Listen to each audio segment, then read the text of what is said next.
Oh boy, a new update. Let's fucking go. On your way back home.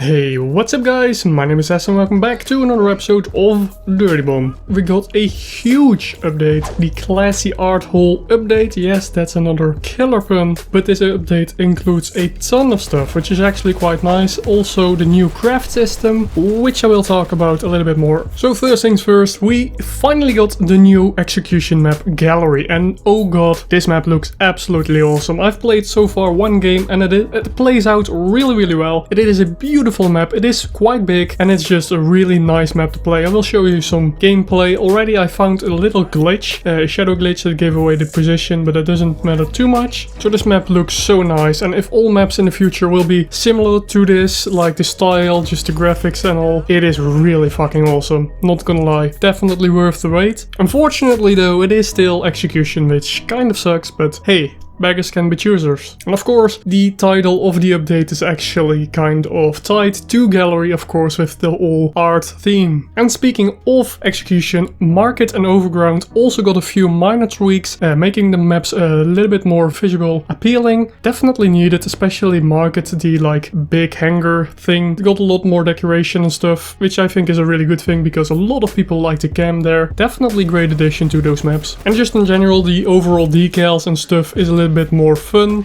We got some food stands and just a lot more banners and stuff with CDA and jackals. Also even more execution stuff. They have done a lot of more like voice lines and stuff, which is definitely really nice. Also the end screen of the best merc is now a lot better. They have added a match point, so you will know the last round if the enemy wins or your team wins. Finally, the pylons are marked as A and B on the minimap. Definitely needed. Before you always needed to look around you, and now you can just take a quick glance at the minimap and you will know where A and B are. And finally, a cool thing is that you get actually receive XP for escorting the bomb carrier, which is quite nice, kind of like escorting the EV. Now then, of course, probably the biggest thing in this update is the new crafting system, which will replace or has replaced the trade up and trade in system. So now you can of course recycle all of your cards for fragments, and these fragments can be used to craft all of the loadouts and all of the rarities, alongside with a specific credit fee. And this specific credit fee depends on the rarity of the card. Just to give you a general idea, a cobalt will be 50,000 credits, gold 25, and silver 5,000 credits. Alongside with credits, you can also use the crafting kits, which you can purchase with real life money, which go for $1 a piece. You can buy a 10 pack for $7. Unfortunately, still dollars equals to euros. I don't really think this is true, but Splash Damage seems to disagree. Now then, there are also the crafting kits, which will allow you to pick any specific primary for a card, and you will need 1 for a silver, 5 for a gold, and I believe 45 for cobalt. Currently you can't buy these kits, you can only get them or obtain them through the Arsenal crates. Maybe in the future you will be able to buy them, but currently you can only get them through the Arsenal crates. So a little neat thing is if you log in now until the 11th, you will get a free trinket, the Gravity Bit trinket, which looks decent-ish. I think it looks a little bit retarded, but it is pretty cool and you get it for free. Now if you don't get the opportunity to log in between that date, you will be able to buy it for 3 euros or 12,000 credits in the in-game store. Also there is a new chicken trinket, which looks quite nice, and this can be purchased for $5 or 5 euros. It looks pretty nice. It kind of reminds me of Los Hermanos from Breaking Bad, so I guess that's kind of cool. And this trinket is called the Totally Awesome Chicken Trinket, and it indeed has a small hit indicator thingy if you kill someone. Pretty nice, looks pretty cool. Also with this new update, they introduced the Classy Case event, which basically means more % chance of getting golds, which is quite nice. So from now on until July 21st, you will get 1 free equipment case every single day when you log in, so that's pretty nice. And of course, equipment cases can be bought with just 1,000 in-game credits. bullets, and this one has 2.3% chance of receiving a gold. Now for the people who don't know the crafting, with the new crafting update we also saw just a general change in all of the percentages for the case drops, which is both good and bad. I think it's kind of bad for the players who already purchased a lot of premium cases, but Cliff will definitely make a video and I will link it if it's already up, and if it isn't I will put an annotation on screen. But these classy cases, also the expert cases, have a higher chance, and the gold one or the elite ones have a higher chance as well. So for the expert cases you have a 12.2% chance of getting a gold. For elite a 31.5% chance of receiving a gold, which is actually really high, but still they are ridiculously expensive. And you have to keep in mind that now with the awesome new craft system you need to pay a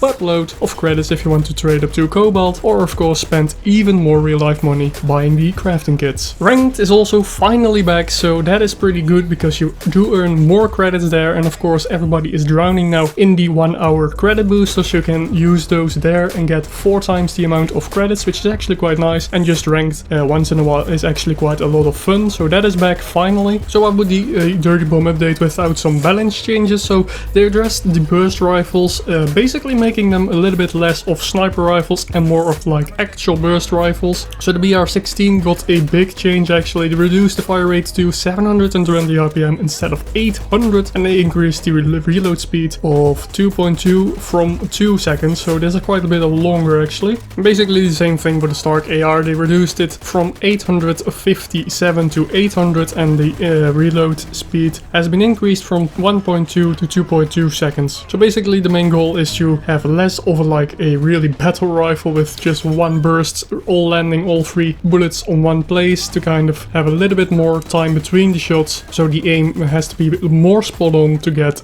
those sweet headshots. Also they changed the semi-automatic sniper rifles, meaning the PDP-70 and the Grander SR. The PDP got a smaller magazine size from 11 to 9. The bullet trails for both of these weapons have also been increased, so they are more visible and you can easily spot the enemy that's shooting you. They nerfed the range from the Annual 12 slightly, from 3.84 meters to 3.2 meters. Also the pistols have been improved across the board. I will leave a link to the patch notes so you can read all of this shit for yourself, because it is actually quite a lot of stuff. But in general I thought the pistols were actually quite good as is, but they are now even better, so I guess you can use the pistols even more. So there's some more stuff, like I said, you can find a link to the patch notes in the description, but mainly the 3 things actually that stand out to me is now you have a 140-degree arc where melee damage will be applied if you melee, and I think this was really needed because I complained a lot that the hitboxes were kind of shitty. So now if you hit someone it will kind of have a 140-degree arc where it will do damage. Also players who are idle for 60 seconds will automatically get a kick against themselves, which is awesome, so you don't need to pay attention to people who are AFK to only find out they are not AFK, so that's pretty cool. And players that haven't been kicked but are over 180 seconds AFK